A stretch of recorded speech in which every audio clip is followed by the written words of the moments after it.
வணக்கம் பவித்ரா. முதலமைச்சர் அலுவலக நுழைவாயில் அருகில் இருக்கக்கூடிய நுழைவாயிலில் காவல்துறை சார்பில் சென்னை பெருநகர காவல்துறையின் பயன்பாட்டிற்காக 74,08,000 ரூபாய் செலவில் மேம்படுத்தப்பட்ட நவீன தொழில்நுட்பத்துடன் கூடிய 85 இருசக்கர வாகனங்களின் சேவைகளை தமிழ்நாடு முதலமைச்சர் மு.க.ஸ்டாலின் கொடியசைத்து துவக்கி வைத்திருக்கிறார்.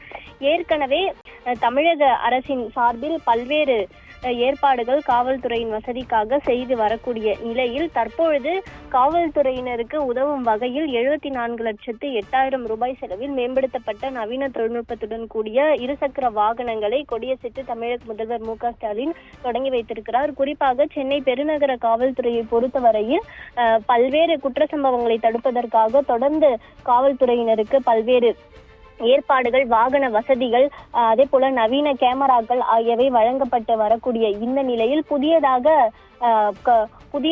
சென்னை பெருநகர காவல் ஆணையர் மாற்றப்பட்டுள்ள நிலையில் இன்னும் கூடுதலாக நவீன முறையில் குற்றவாளிகளை கண்டறிவது தொடர்பாக சென்னை பெருநகர காவல்துறையினருக்கு அரசு சார்பாக பல்வேறு நவீன உபகரணங்கள் வழங்கப்பட்டு வருகிறது. அதன் அடிப்படையில் தற்பொழுது 74,08,000 ரூபாய் செலவில் மேம்படுத்தப்பட்ட நவீன தொழில்நுட்பத்துடன் கூடிய 85 இருசக்கர வாகனங்களை சேவைகளை தமிழக முதலமைச்சர் மு.க.ஸ்டாலின் தற்பொழுது கொடியசைத்து துவங்கி வைத்திருக்கிறார். பவித்ரா.